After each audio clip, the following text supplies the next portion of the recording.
yang akan saya bicarakan di sini adalah mengembangkan emotional intelligence. Saya nggak bilang emotional quotient. Oh ya, kemarin kami juga membicarakan ya, karena Dr. Roy bilangnya tentang EQ gitu. Sedangkan EQ itu adalah quotient. Quotient tuh berarti seperti IQ gitu, itu adalah keluarnya nilai. Saya akan membicarakan lebih ke emotional intelligence, jadi lebih ke kualitasnya, bukan ke kuantitas ya.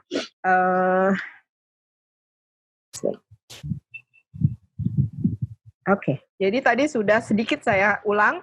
Jadi emotional intelligence itu apa sih? Kemampuan untuk mengidentifikasi, mengevaluasi, mengendalikan, dan mengekspresikan emosi kita sendiri.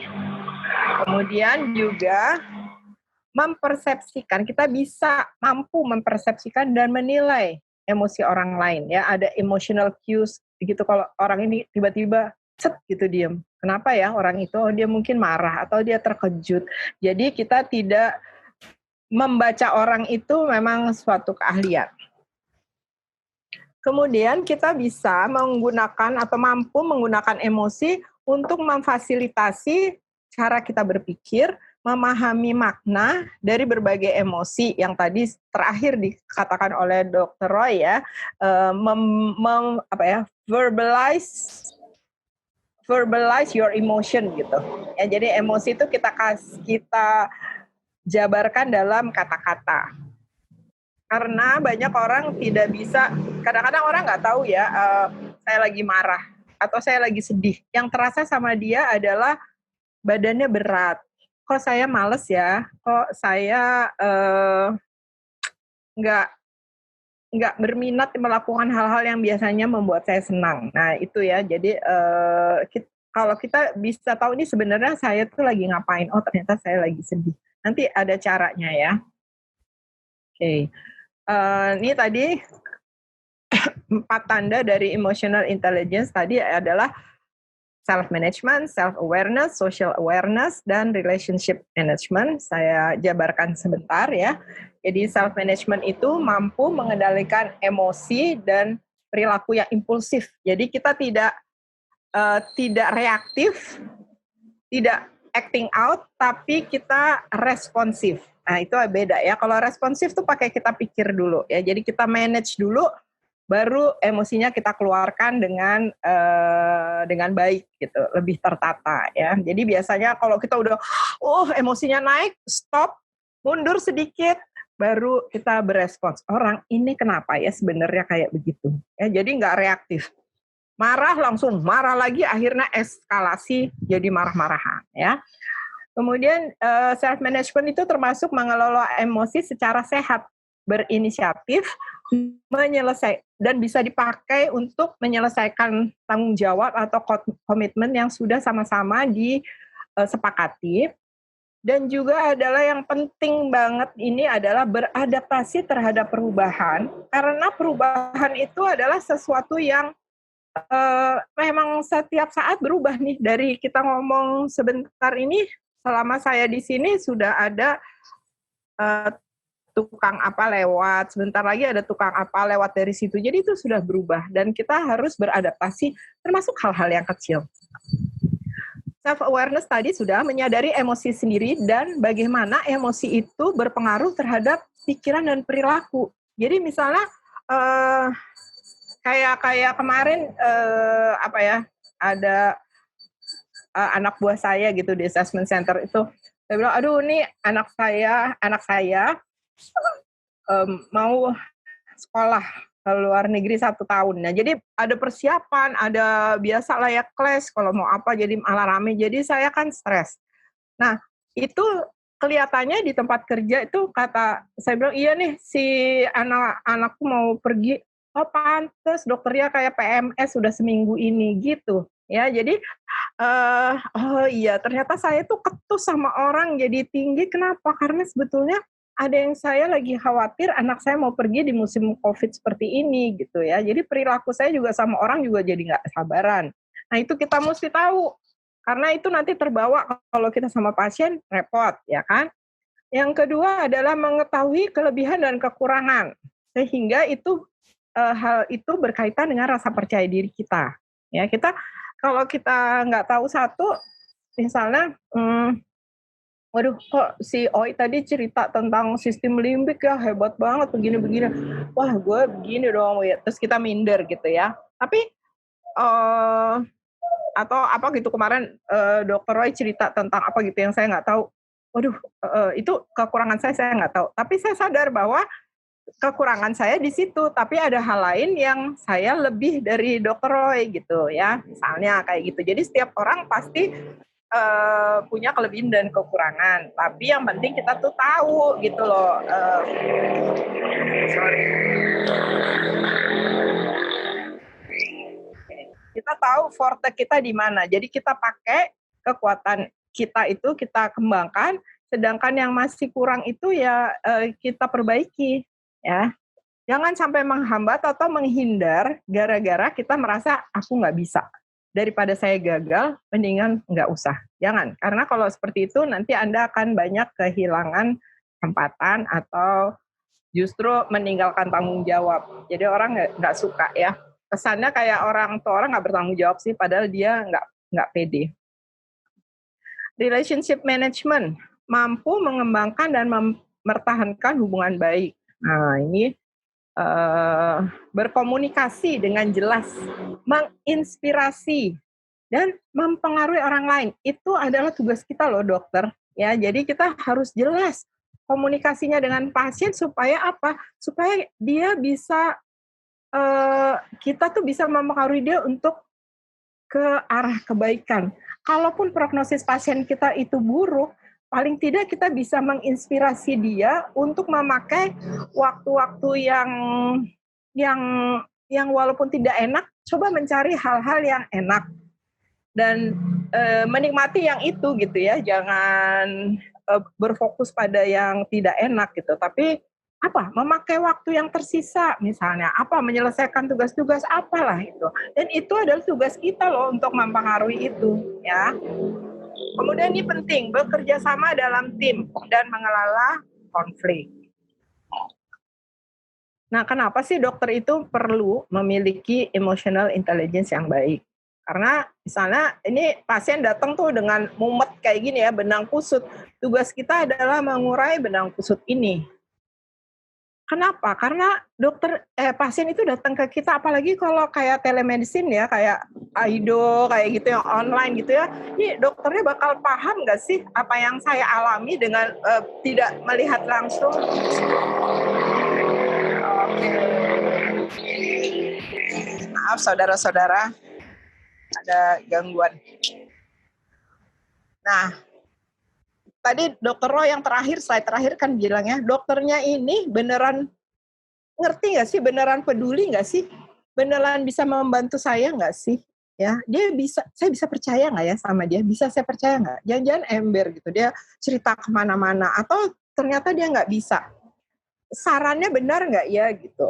Kan ada dokter yang nggak seneng kalau pasiennya cari second opinion ya, gitu. Padahal nggak apa-apa, itu haknya dia ya.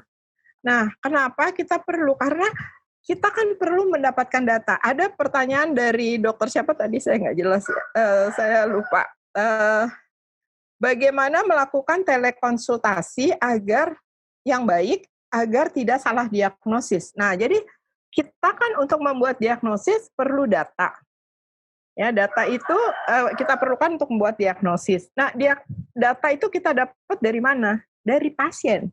Nah, dokter sama pasien itu seperti kalau tahu nggak main jigsaw puzzle ya. Kalau kita main jigsaw puzzle itu kita pegang frame-nya, kita punya contoh gambarnya, pasien pegang piecesnya.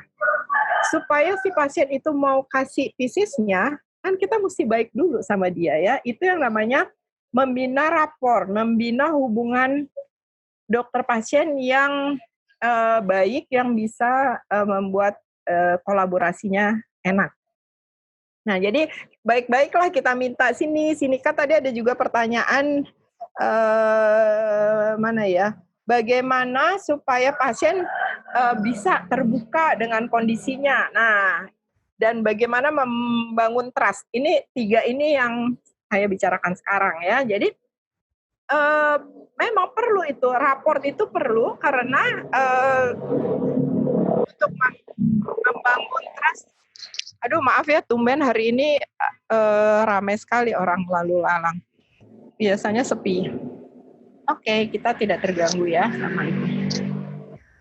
Jadi tadi mendapatkan data, untuk mendapatkan data itu supaya dia mau kasih jigsaw puzzle-nya kan kita mesti baik-baik dulu sama dia. Nggak bisa kita kalau minta, sini minta, atau kita ngerebut, ya dia nanti begini nggak mau kasih. Akhirnya dia nggak ada apa ya, nggak mau, kita bisa salah diagnosis. Ya, untuk itu nanti saya akan bicarakan ya. Jadi kalau kita sudah bikin diagnosis, kita bisa merencanakan terapi.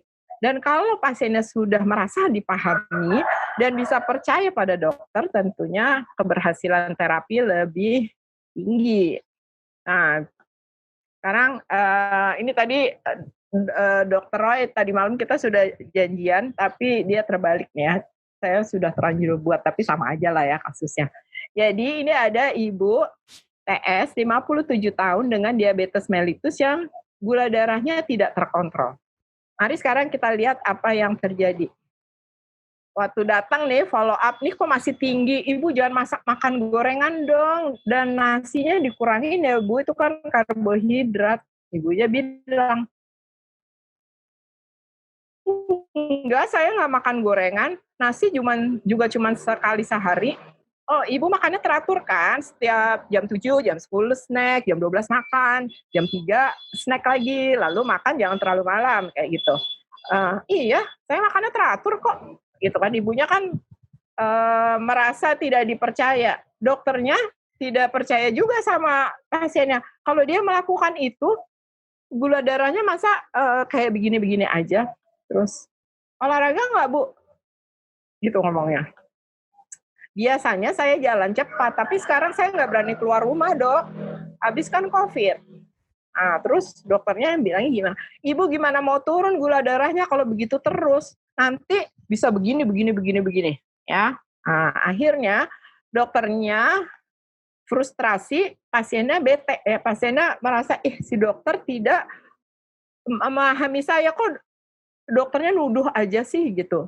Sementara dokternya frustrasi, kok dia nggak mau nurut sih? Nah, kan repot ya kalau kayak begitu. Nah, jadi kalau kita balik tadi ke 4 sifat orang dengan emotional intelligence yang baik, kita lihat dokter ini bagaimana social awareness-nya ya. Dia tidak menunjukkan empati. Pasien, maksudnya gini, dokter frustrasi karena tidak turun-turun. Tapi bagaimana pasiennya sendiri nggak turun-turun, kan dia juga lebih cemas. Berarti kan pasiennya harusnya lebih cemas dari dia. Tapi si dokter ini tidak menanyakan kenapa hal-hal tersebut. Ini kenapa ada coret-coretan ya? Saya tidak paham. Oke, ya. Dan dokter tidak mencari tahu alasannya, malah mengancam. Menakut-nakuti itu kan mengancam. Ternyata anaknya kemudian bilang, Ibu TS ini sering lupa minum obatnya gitu ya. Terus kita tahu bahwa faktor stres itu membuat gula darah itu akan mempengaruhi gula darah juga kan. Nah ternyata karena PSBB dia nggak bisa olahraga, dia nggak bisa ketemu anak cucu, jadi dianya stres gitu. Ya, jadi ini kayaknya saya tadi kepencet ya. Blessy ada yang bisa bantu nggak ya supaya ini hilang? Iya Dok, sebentar ya. Ini kayaknya Anat ya. Kayaknya saya tadi ya, boleh dilanjutkan lagi nanti kita. Iya, oke, baik, terima kasih ya. Jadi ternyata ibu ini suka lupa karena dia rupanya dia sudah mulai agak lupa-lupa ya, kan udah 57 tahun, belum lansia sih, tapi udah mulai lupa. Dia karena beteknya udah nggak tahu lagi, nggak memperhatikan. Jadi mungkin makan nasinya juga cuma sekali sehari, tapi banyak barangkali jumlahnya nggak ditanya kan gitu ya. Nah ini saya pernah baca di salah satu buku, katanya bagaimana memperbaiki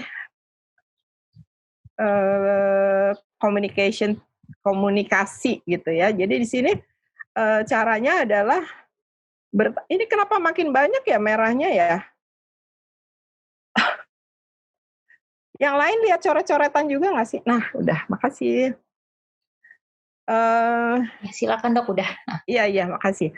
Jadi di sini di cara kita mengajar residen barangkali mintalah si residen itu bertanya, what else? What else? Apalagi? Tanya gitu. Ibu makannya apa? Kapan? Gitu ya. Apa aja yang dimakan gitu. Apalagi yang jadi concern-nya gitu ya. Jadi situ itu yang namanya patient centered. Yang lalu kan kita sudah bicara tentang patient centered care kan ya. Jadi saya tidak akan mengulang. Kemudian, nah tadi ada pertanyaan juga nih, bagaimana meningkatkan menghadapi emosi kita gitu ya. Kalau pasiennya ketus sama kita gimana? Kalau pasiennya emosional, kalau pasiennya kita sendiri lagi nggak enak gitu, kita mesti bagaimana? Bagaimana caranya mengendalikan emosi kita? Nah, ini adalah kalau di sini ada murid saya ya, tadi sih saya lihat ada yang bertanya nih, bosen barangkali dengar saya, tapi ini memang sangat penting, fokus ke pasien. Fokus ke pasien itu artinya apa? Waktu kita menghadapi pasien, ya udah yang kita perhatikan adalah pasien, jangan mikir, kita sendiri lagi nggak enak, ada ini, ada itu, eee, terus kita mikir, "Aduh nih pasiennya kok nanya gitu sih? Ih, ini orang ketus banget sih, sebel deh gue." Nah itu gue ya, saya ya, itu artinya kita mikirin diri kita sendiri. "Aduh saya mesti apa ya kalau kayak gini?" Jadi itu saya. Ganti pertanyaannya dengan, kira-kira si ibu itu, kalau kayak yang tadi ya, kok ibu ini nggak turun-turun? Apa yang dilakukan? Ibu makannya apa? Gunakan pertanyaan terbuka. Ibu makannya apa? Bagaimana pola makan ibu? Itu obatnya diminum teratur nggak? Olahraga? Oh nggak pernah lagi olahraga. Apa yang membuat ibu tidak mampu olahraga misalnya? Ya jadi, oh ya karena saya nggak bisa keluar. Oke ibu, ada nggak olahraga yang bisa dilakukan di rumah misalnya? Sekarang kan banyak ya sebenarnya olahraga kalau kita yang pakai matras, apapun kita pakai dumbbell, yang kita nggak perlu lari keluar sebenarnya, di rumah aja. Ya tapi kalau di rumah nggak semangat, oh iya emang nggak semangat sih Bu, memang kurang ya, lebih asik kalau keluar sama teman-teman, seperti itu. Jadi kita mengerti dulu, memahami, memvalidasi keluhannya pasien dulu. Oh iya saya mengerti, itu yang namanya empati. Saya ngerti Bu, emang kurang asik sih Bu ya kayak gitu. Tapi kira-kira apa Bu yang bisa Ibu lakukan di rumah? Olahraga ringan aja deh Bu, 15 menit dulu, nanti 30 menit sehari. Yang ringan aja Bu, sambil duduk, sambil nonton TV kan juga bisa ngangkat-ngangkat dumbbell, ada tuh senam lansia seperti itu ya, di YouTube banyak Bu, misalnya kayak gitu ya. Atau di rumah, oh ya saya sama ART saya waktu itu pakai senam jantung sehat, pakai lihat di YouTube kita rame-rame di halaman, karena nggak bisa keluar. Seru juga kok kayak gitu, ya misalnya seperti itu. Terus active listening. Active listening itu adalah ya hampir sama ya, mendengarkan kira-kira kenapa pasien kayak gitu. Ingat kita punya 2 telinga, punya 2 mata, 1 mulut. Gunakan secara proporsional. Kita mengobservasi lebih banyak, kita mendengar lebih banyak, bicara lebih sedikit. Pertanyaan terbuka, tapi harus diarahkan. Nah, jadi tadi ada pertanyaan, kalau pasiennya curhat nggak berhenti-berhenti. Terus kalau kita pertanyaan terbuka, penuh empati, "Ya Bu," seperti itu ya. Terus, kita tidak mengarahkan, kita harus mengarahkan, ya. Jadi mengklarifikasi. Kalau misalnya saya nggak bisa tidurnya seperti apa, sejak kapan, apa yang mengganggu tidur, gitu. 3 kali nanyanya, 5 kali kalau saya ya, biar sampai ujung, biar kita bisa tahu nih tidur aja seperti apa. Ya, dengarkan pasien kayak gitu. Ya, jadi tadi kalau tanya curhat nggak berhenti-berhenti. Oke Bu, ya saya mengerti kayak gitu. Summarize, tadi Ibu udah gini, betul Bu? Iya. Terus, nah oke, saya sekarang akan nanya begini ya Bu, ya tapi dok saya begini-begini. Tentukan di depan waktunya berapa lama. Ya, kalau di psikiatri misalnya saya minimal 30 menit, waktu kita 30 menit. Nanti sedikit lagi kalau tinggal 5 menit saya akan kasih tahu sama dia. Bu, waktu kita tinggal 5 menit. Nah biasanya kalau tinggal 5 menit terus dia baru cerita yang penting-penting. Kalau kita ini pertemuan terakhir berarti kita address ya, kita katakan sedikit. Tapi kalau masih berikutnya kita akan bilang baik, hal itu akan kita bicarakan nanti gitu. Jadi yang sementara yang ibu lakukan ini, kita edukasi pasiennya. Ibu sudah paham apa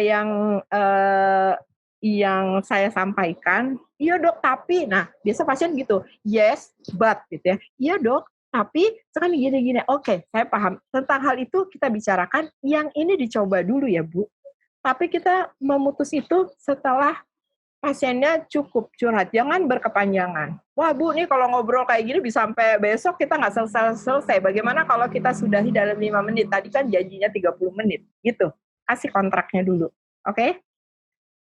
Kalau pasiennya tanya bolak-balik gimana? Nah ini ya, kalau pasiennya tanya bolak-balik gimana? Ya artinya masih ada yang nggak ngerti. Kira-kira orang tanya balik-balik tuh kenapa ya? Mungkin dia tidak paham atau mungkin dia terlalu cemas. Nah, kalau kita lihat bahasa tubuhnya, di screen juga kita bisa lihat kok bahasa tubuhnya. Memang sebaiknya kita melihat layar supaya seakan-akan kita memandang matanya ya. Tapi kita perlu juga sekali-sekali melihat bahasa tubuhnya. Kalau enggak kita akan miss. Nah ini enggak enak sih teleconsultation seperti itu.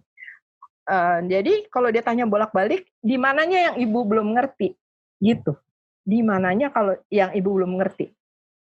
Kasih tahu yang itu, sudah paham Bu? Gitu. Nanti dia nanya, iya dok, tapi oke, balikin lagi, ini kerjain dulu, kalau nggak dikerjain kan kita nggak tahu hasilnya, nanti minggu depan kita lihat, sudah, tapi dikerjakan ya Bu, gitu. Ya, jadi kita leader, kita take control, ya, jangan kita empati, tapi kita tidak taking control, nanti kita yang pasiennya yang take control, tidak akan jalan terapi. Oke, nah ini ada kasus kedua. Ada Tuan LM 65 tahun dengan asma bronkiale yang sering kambuh akhir-akhir ini. Dokter meminta dia menurunkan berat badan olehnya karena dijelaskan gitu bahwa ini trigliserida ini bisa merangsang faktor inflamasi loh Pak gitu ya. Jadi berpengaruh. Selain itu dijelaskan juga bahwa kegemukan juga bisa menyebabkan penyakit lain yang bisa menyebabkan kematian. Nah, mulai lagi ditakut-takutin lagi ya kan kadang-kadang dokter suka nakut-nakutin. Nah, tapi sekarang kita lihat ya, ini pasiennya, you are obese. Dokternya seperti apa? Ya, jadi kalau kita lihat bagaimana sih dokter ini self awareness-nya. Kemudian bagaimana dia relationship management-nya. Ya, dia juga tidak berempati misalnya ya, tidak mencari tahu alasan kenapa pasiennya itu, malah menakut-nakutin lagi. Dan yang jelas sama sekali tidak menginspirasi. Dia nyuruh orang pasien menurunkan berat badan, dia sendiri tidak. Nanti kalau jadi pasiennya, lu sendiri gemuk gitu. Terus dokternya bilang, tapi kan gue nggak asma. Nah kalau kayak gitu kan jadi nggak clash lagi gitu ya. Oke. Nah, jadi ini tadi ya, a doctor is a leader. A leader tuh bukan bos. A leader tuh is in control of the interaction. Nah, jadi kalau kita hanya menampung keluh kesah, kita tampung secukupnya, tapi kita juga tetap dalam interaksi itu kita yang mengendalikan dengan memasukkan pertanyaan-pertanyaan yang pas.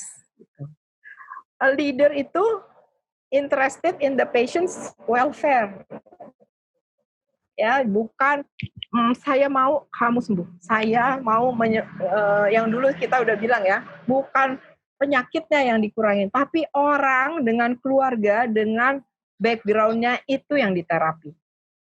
Leader itu guides, memberikan guidance, mengedukasi, bekerja sama, bernegosiasi, dan tanya sama pasien, memberikan pilihan-pilihan, lalu memotivasi perubahan. Nah, kalau kita mau memotivasi perubahan, kita dulu dong jadi role model, ya kan?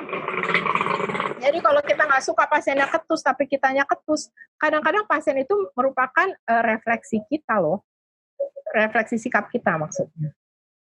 Nah, ini mungkin udah sering ya, bagaimana mengenali dan mengendalikan emosi. Ya, ini saya udah sering ya, orang ada situasi, bagaimana orang mempersepsikan situasi itu akan mempengaruhi emosinya, dan emosi ini akan mempengaruhi pikiran dia, mempengaruhi respons fisik, tadi sistem limbik ya, mempengaruhi respons perilaku, dan ini juga akan bolak-balik. Kemudian kalau kita melakukan sesuatu, ada konsekuensi, dan konsekuensi ini akan mempengaruhi pikiran, atau feedback dari lingkungan atau konsekuensi itu pun merupakan stimulus yang baru. Kalau kita mau mengendalikan emosi tadi, ya kita kendalikan pikiran kita kendalikan respons perilaku kita. Dan pikiran-pikiran ini biasanya ada polanya. Setiap orang itu punya pola gitu. Namanya automatic thoughts gitu. Kalau kita kena kayak gini langsung shoot gitu. Udah otomatis. Coba Anda mencari pola-pola Anda, pola berpikir Anda kalau menghadapi ini. Caranya gimana? Nah, saya kadang-kadang gini, Anda pernah nggak ya? Saya sih sering.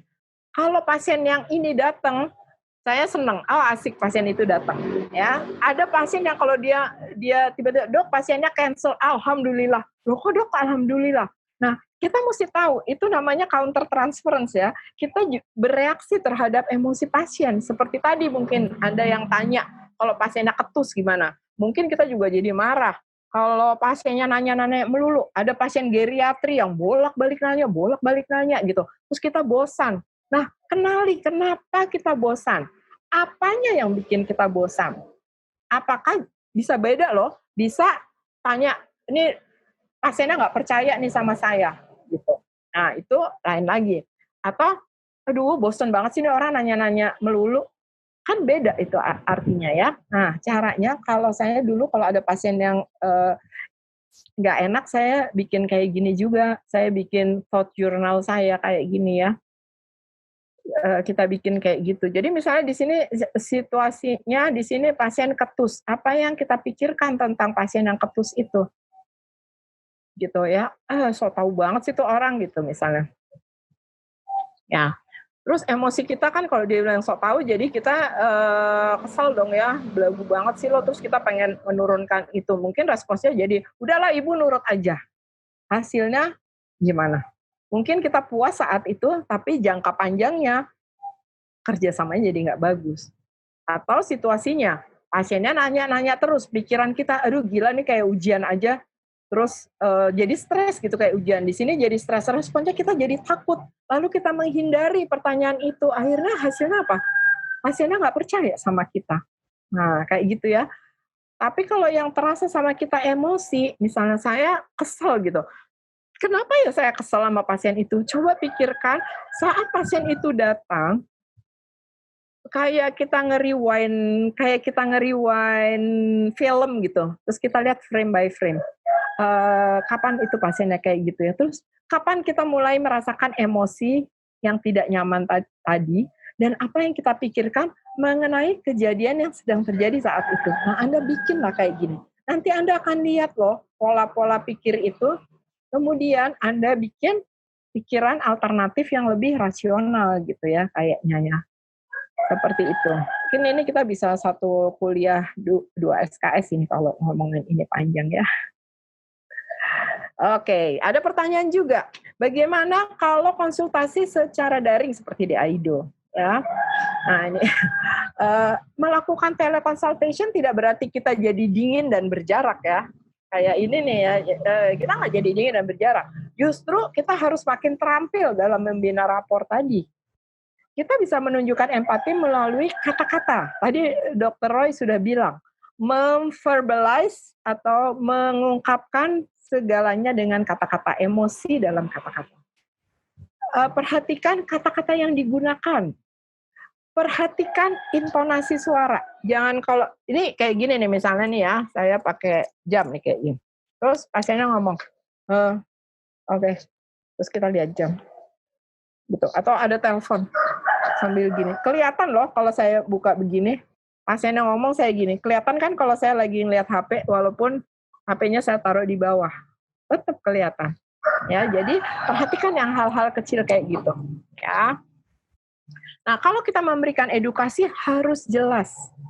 Harus jelas. Kemudian terakhir dari penelitian ini tergantung si pasiennya. Kalau pasiennya pendidikannya rendah, kurang bisa menangkap, bukan pendidikan rendah bisa pintar juga sih orangnya, tapi kayaknya kurang ngerti gitu ya, kita bilang sesederhana mungkin. Tapi kalau orangnya misalnya PhD yang biasa berdiskusi, dia mau tanya detail, jelaskan, jangan, udahlah Bapak nggak usah nanya banyak-banyak gitu. Karena ada teman saya yang bilang, kenapa sih dokter tuh menganggap orang lain tuh lebih bodoh dari dia gitu. Kan itu nggak enak banget ya buat kita. Dan sadly, it's true gitu loh. Saya pun pernah mengalaminya ya. Jadi bicarakan pilihan, tindakan atau terapi yang akan dilakukan sama pasien, lalu negosiasi dan lakukan kolaborasi. Kembali, be a leader, memperhatikan well-being pasien, memandu, memotivasi, dan memberikan harapan. Nah, jangan lupa ya, memberikan harapan itu tetap penting. Whether you are doing telemedicine atau tatap muka, sama aja ya. Tapi telemedicine kita harus lebih lebih, kan ada kekurangannya gitu, yang artinya kita tidak kontak langsung, tapi bisa kok kelihatan ya. Oke, terima kasih atas perhatian semua. Saya kembalikan kepada moderator. Yes. Baik. Wah, terima kasih Ri. Kita ngomongnya Riri aja ya, soalnya daripada nanti orang bilang ini kan salah satu emotional management ya. Jadi intinya Ri ya, intinya tuh sebetulnya kita nggak boleh menganaktirikan emosi ya. Artinya kita sebetulnya nggak boleh memandang negatif untuk emosi itu kan. Kurang lebih seperti itu ya. Tapi bagaimana kita mengelolanya gitu ya? Iya. Gini nih, tadinya ada satu slide yang saya pasang tapi saya hapus gitu ya, karena tadi perjanjiannya jangan panjang-panjang soalnya pertanyaannya banyak. Nah, tadi sekalian aja saya sudah menjawab beberapa ya, Dr. Roy. Udah. Ada beberapa yang hampir sama saya rangkum. Sudah, tinggal ada yang pertanyaan kayaknya Dr. Roy yang jawab tuh yang soal gula darah mah gue nggak ngerti ya. Bukan nggak ngerti, tapi lebih baik yang lebih ahli lah yang ngomong. Tapi kita coba uraikan satu-satu ya. Oke ya. Tadi barusan lo nanya apa, gue lupa. Maaf ya, saya sama dia kalau ngomong mesti lu gue ya, suka lupa. Itu nggak pantas loh, Dr. Roy Panusunan. Nanti kamu mengajarkan yang tidak baik. Itu kan manajemen awareness. Aduh, ngeles. Apa sih tadi ngomongnya? Oh iya, saya bilang kita selalu menganggap emosi itu negatif. Iya, gitu. Jadi begini. Kenapa sih orang itu banyak orang yang menekan emosinya? Banyak kan ya, kita nggak mau mengakui emosi. Kenapa? Karena itu pelajaran dari rumah. Kalau kita ada loh, saya punya pasien ya. Dia tuh gini, aduh tadi pacar saya datang ke kampus, terus saya bilang saya belum selesai. Lalu terus dia bilang, ya udah deh gue pulang dulu gitu. Padahal dia tuh pengennya ditungguin, kan udah lama nggak ketemu gitu. Terus kamu ngomong nggak sama pacarnya? Enggak. Terus ya kan dia mestinya ngerti saya kangen. Loh, bagaimana Kak? Dia orang ngerti kamu kangen, kalau tidak kamu sampaikan gitu kan. Terus saya bilang gitu. Jadi ketahuan, ini berat loh nih pasiennya ya. Terus dia bilang, iya dok, tapi saya ini salah saya, kenapa saya sedih. Jadi dia merasa marah sama dirinya sendiri karena dia mengharapkan sesuatu yang tidak dia sampaikan karena menurut dia salah kayak gitu. Terus ternyata saya tanya ke belakang. Nah makanya kita perlu tanya gitu. Kenapa sih? Emang bagaimana? Ternyata ibunya itu kalau dia nangis nggak lulus ulangan, nggak lulus ini, gagal itu, putus pacar atau berantem sama siapa? Apa kata ibunya? Buat apa sih kamu nangis? Kamu tuh nangis hanya kalau betul-betul perlu ditangisi. Terus saya nanya, Apa yang betul-betul perlu ditangisi? Ya misalnya orang tua meninggal, nah itu boleh nangis. Tapi kalau cuma putus pacar, ngapain nangis? Kan gila banget tuh, saya pikir, buset, nggak boleh nangis kalau, jadi dia tuh nangis, akhirnya dia apa? Dia menekan perasaannya sampai perasaannya hampa, lalu dia cutting. Dia cutting. Kenapa kamu cutting? Daripada saya kosong, kalau cutting ini paling enggak saya merasa sakit di tangan saya. Gitu. Cutting maksudnya dia motong-motong. Cutting, saya gitu. macam-macam, iya. Jadi cutting. Ya sekarang kan banyak loh kayak gitu. Ya dia bisa tusuk-tusuk, macam-macam. Menyakiti di self harm itu kan bisa dia nonjok sampai tangannya sampai bengkak atau apa. Karena hampa. Karena dia menekan perasaan, lama-lama dia nggak punya perasaan. Orang itu lebih baik sakit sebenarnya daripada tidak merasa. Masalahnya kalau dia menunjukkan perasaan, ibunya bilang kayak gitu dari kecil. Bisa bayangin nggak tuh orang kayak apa? Belum lagi kayak begini. Kalau happy, waduh kita happy, kita seneng. Oh asik ya gitu ya. Kalau kita kan gitu ya, ketemu dulu di RSCM, kalau kita ketemu zaman kita PPDS, kalau ketemu, gitu kan rame sampai diliatin orang, terus jadi behave, terus kita diem. Kita tuh sangat ekspresif secara emosional ya. Nah, tapi kalau ada orang keluarga yang kalau dia mengekspresikan emosi terlalu senang, juga bilang, jangan senang-senang. Kalau udah senang biasanya terlalu senang, nanti habis itu kamu dapat musibah. Bayangin mau senang aja nggak boleh. Bisa bayangin nggak? Atau nangis laki-laki. Anak laki nangis kayak cewek aja sih loh. Loh emang Tuhan itu bikin rasa sedih sama air mata pada makhluk perempuan aja? Kan laki-laki dikasih juga. Laki-laki tuh harus kuat, harus tegar. Kamu perempuan, anak paling tua harus jadi contoh. Jadi jangan kamu tampak lemah, nanti adik-adikmu gimana? Bisa bayangin orang Batak tuh ya, anak laki-laki pertama, laki-laki cucunya si Barani gitu. Untung bukan si Oi nih, Oi bukan, dia punya kakak kan. Ada kakak laki-laki, nah itu mampus deh tuh kepala klan ya kan. Nggak boleh sedih, harus kuat, harus jadi panutan, harus yang kayak gitu-gitu. Itu segala macam harus itu yang membuat orang jadi nggak enak. Terus menekan perasaan. Nah kalau ditekan-tekan suatu saat membludak, nah keluarnya kalau ketemu dokternya kalau punya masalah bisa membludak, nggak jadi kerja sama yang baik. Nah, jadi masing-masing harus mengenali gitu. Kalau ada pasien yang terlalu ketus nanya bolak-balik, kirim aja ke saya, ke psikiater maksudnya, daripada Anda capek. Oke, keren. Serem juga ya kalau kita tuh betul-betul hampa tanpa emosi ya. Iya, serem loh. Ini ada pertanyaan dari, apakah ada screening tool untuk melihat adanya gangguan dalam IKI dan sejauh apa evaluasi yang dapat dilakukan dari terapi? Itu kan lu. Oke, saya baru WA ponakan saya yang psikolog gitu. Terus gue tanya, toolnya gimana gitu. Terlalu katanya tuh saat ini tuh tidak ada angka normal, tetapi hanya ada satu perkiraan sesuai dengan metode-metode yang dipakai. Tetapi kalau nggak salah, sekarang mereka melakukan suatu perhitungan yang sifatnya adalah bergabungan antara pursuit dan kompetensi. Jadi nggak ada angka yang betul-betul normal. Dan ini semua bisa dilihat, tetapi sampai saat ini belum ada angka yang normal. Itu jawaban dari ponakan gue yang psikolog. Ya, mungkin saya bisa menambah karena saya ada kerjasama juga. Memang selama ini yang ada tuh intelligence quotient. Dan intelligence quotient itu pun sebenarnya tidak menggambarkan intelijensi seseorang secara utuh. Karena yang diukur hanya otak kiri. Kemampuan bahasa, matematika, analisa gitu kan, analisa verbal, analisa non-verbal yang kayak gitu. Emosi yang otak kanan nggak ada. Otak kanan tuh kan seni gitu ya, terus emosi, pokoknya hal-hal yang seperti visuospasial yang kita olahraga itu emosional juga kan. Itu kan quotient juga. Nggak semua orang. Anda yang masih muda-muda nggak tahu ya. Dr. Roy ini dulu adalah pemenang lomba apa? Namanya lomba perancang mode Indonesia.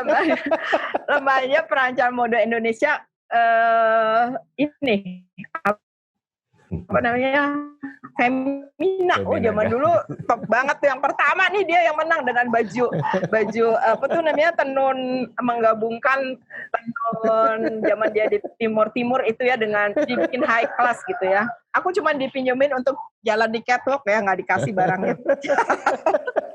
Padahal keren. Ya, jadi kalau Anda lihat Dr. Roy ini punya otak kiri otak kanannya jalan ya. Dia bikin lirik lagu gitu. Saya tahu waktu kecil juga dia suka baca sajak. Dia belum kenal gue waktu itu ya, waktu di SD Kuitang 6, saya Kuitang 5 kan, dia udah bersajak lah segala macam lah. Jadi dia otak kirinya bisa. Dia nulis buku, aku kesel banget ya bisa nulis buku, aku males banget ya. Ya sudahlah, pokoknya baca ya Sugar Stone. Nah, ya. Jadi dia olahraganya juga dia langsing kan ya, gitu. Terus jadi itu yang menunjukkan seseorang itu punya kiri sama kanan. Nah sementara ada orang yang otak kanannya yang lebih berkembang, yang seniman, yang olahragawan segala macam, itu kan harusnya dihitung. Nah itu belum ada hitungannya. Ini mungkin ke EQ atau yang QQ yang lain. Terus tadi ada yang nanya, ada hubungannya nggak dengan spiritual quotient gitu? Tadi ada pertemuan. Sebetulnya sih kalau mau digabung tiga-tiganya itu saling ada satu lagi deh, apa quotient lah. Pokoknya kalau mau ngitung-ngitung sih boleh aja ya. Tapi biasanya psikolog tuh yang suka bikin psychological tools ya. Kalau kita sih enggak. Tapi belum ada sih emang, yang ada IQ. Dah. ada pertanyaan nih menarik deh. Bagaimana caranya kita memutuskan waktu konsultasi? Iya itu tadi. Udah aku jawab itu tadi. Gue udah jawab. Alhamdulillah itu. Gitu ya. Enggak, itu udah saya jawab lagi deh. Itu udah saya jawab tadi waktu saya presentasi. Jadi biasanya kita sudah kasih waktu, kalau waktu kita 45 menit gitu. Waktu kita setengah jam sampai 45 menit. Kalau sekarang COVID setengah jam, lebih cepat ya karena nggak boleh gitu. Jadi itu kita kasih tahu di depan. Nanti kalau udah tinggal 5-10 menit, kita harus bilang sama pasien, waktunya tinggal 10 menit lagi atau tinggal 5 menit lagi. Lalu kita bikin summary. Nih, masih ada yang mau disampaikan? Tadi kan saya nanya melulu, barangkali ibu ada yang mau disampaikan. Nanti dia menyampaikan nih, biasanya nih gongnya dia tanya di belakang nih, udah tinggal 5 menit baru keluar nih, gitu kan. Wah, oh ya, ada concern itu. Tadi saya bilang ya, ada concern itu. Udah, kalau sempat kita bicarakan dalam 10 menit itu, kalau belum, buat next session, gitu. Jadi, ya biar dia datang lagi lah, lumayan kan buat Aido. Enggak sih, maksud saya dibicarakan, karena nggak akan selesai kita bicarakan masalah itu dalam satu sesi gitu. Sesinya terbatas, apalagi paling enak kalau maaf waktunya tinggal 10 menit masih ada pasien di belakang saya. Jadi it's unfair kalau pasien lain menunggu hanya untuk dia gitu. Tapi itu ada satu pertanyaan diomongin di depan, ya.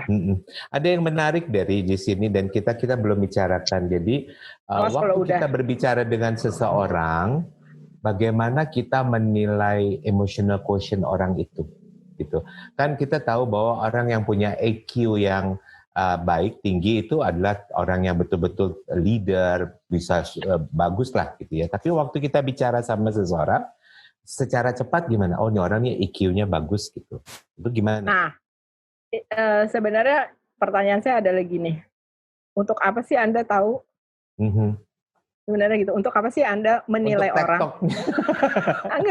Enggak penting. Oh gitu. Enggak, yang penting Anda. Kalau Andanya enak, Anda bisa membawa orang. Kita jangan mengharap, gini, nomor 1 ya kalau sama pasien, do not judge. gitu. Jangan ngejudge gitu ya. Ini orang ngomongnya so Inggris. So Inggris sia cinta Laura. Terus kita udah kesel gitu ya. Nah, perlu kita tanya tuh, kenapa kita kesel sih sama orang yang begitu gitu ya. Ada apa gitu ya. Belagu banget sih gitu. Kan kadang-kadang kita juga gitu, ini pasien sebel banget.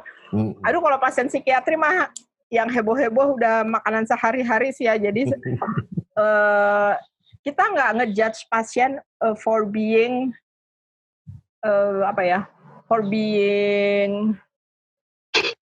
tidak sesuai ekspektasi kita gitu. Oke. Kita nggak bisa mengharapkan orang bersikap seperti ekspektasi kita. Oh, kalau dia IQ-nya bagus, enak nih gue. Ya, yang penting kitanya aja. Kalau kita mengembangkan diri, mau pasiennya enak, mau pasiennya nggak enak. Dan enak pun tuh sebenarnya kita menilai bisa sih, saya menghindari aja. Jadi kalau orang itu punya self awareness yang tadi tuh, yang 4 pilar tadi, self awareness, self management, social awareness, sama relationship management yang kayak itu. Kalau itu dia bagus, artinya kan dia enak, dia wawasannya luas yang tadi Dr. Roy sudah bilang ya. Dia kalau ngomong enak, dia terbuka, dia tidak judging, dia bisa berempati. Itu orang yang itu tadi, yang 4 tadi itu. Nah, tapi yang kita nggak penting orang lain itu gimana sama kita. Yang penting kita menghadapi orang. Kita yang mengendalikan pikiran kita, kita mengendalikan emosi kita, kita yang mengendalikan perilaku kita. Kalau kita berubah, mudah-mudahan itu berdampak ke orang. Betul. Jadi misalnya gini ya, kalau kita lagi sebel, jutek banget sih tuh orang, tar dulu, berhenti dulu. Orang itu sering menjadi cermin buat kita, jadi proyeksi gitu. Kalau orangnya baik, jadi kalau orang itu jutek, kita baik, dia juga mungkin berubah. Tapi kalau dia jutek terus kita kita dijabanin itu kita bereaksi, di reaksi terus kita nanti lama-lama makin tinggi akhirnya meledak gitu. Jadi lebih penting itu sih sebenarnya kita. Jadi sebetulnya ini juga sangat cocok dengan pertanyaan ini, Ri. Pasien saya sebagian besar geriatri dengan keluhan yang hampir sama dalam setiap kunjungan rutin. Bagaimana membuat pasien geriatri lebih berpikir positif dan berdamai dengan keluhannya? Sebetulnya kita mulai diri kita dulu dong ya, gitu ya. Jadi iya, kita tanya. Nah, kalau ini lain nih. Kalau ini kita berempati nih, Oi. Orang ini kenapa sih ngeluh? Jadi keluhan itu buat dia apa sih sebenarnya fungsinya? Nah, itu ada yang namanya analisis fungsional.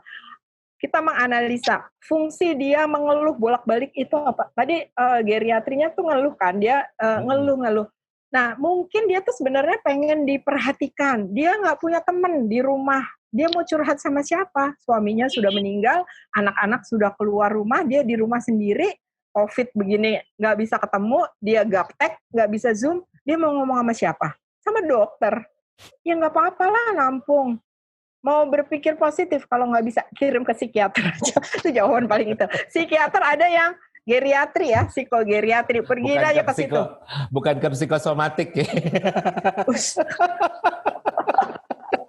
Bukan gue ya ngomong. Oke. Ini kalau ada, saya izinin satu deh, yang kalau mau raise hand sebelum kita itu tutup. Itu ada di pertanyaan banyak nih. Ntar dulu ya. Aku sambil ngintip-ngintip tadi. Dok, kalau pasiennya introvert gitu, kata kuncinya biar buka tabirnya bagaimana? Oke. Pasiennya introvert, kitanya ekstrovert nggak? Kalau dua-duanya introvert agak susah nih. Enggak, sebenarnya nggak masalah. Pasiennya tertutup. Nah itu, kuncinya adalah membangun trust, membina rapor tadi. Kita berempati aja, sabar aja sama dia. Dia nggak mau terbuka, oke. Tanya pertanyaan terbuka. Ada apa? Ada yang bisa saya bantu? Misalnya kayak gitu. Gimana ya dok, kayak begini, cari kata kuncinya. Kayaknya kita reassure, nggak apa-apa kok cerita sama saya. Atau kalau pasien saya sering gini, aduh dok banyak banget nih yang saya mau cerita, nih udah bertahun-tahun saya udah memendam nih, kayak gitu, saya bingung saya mulai dari mana misalnya kayak gitu. Ya udah, mulai dari mana aja. Gitu. Nah, apa yang membawa Anda datang ke sini gitu? Ada keluhan atau apa ya? Mungkin saya sekarang gemuk nih, nggak bisa turun-turun, dulu berat badan saya naik terus selama COVID. Nah, apa yang terjadi? Gimana ya kayak gitu. Nggak apa-apa, cerita aja gitu. Terserah mau mulai dari mana. Jadi kita yang membuka, kita reassure dia gitu. Nanti pelan-pelan trust itu kan we have to gain their trust gitu. Bagaimana how we gain trust gitu. Ya kalau kita jadi pendengar yang baik tadi, dengerin bukan kita yang ngoceh, ada apa lagi, pakai yang kayak gitu. Ya.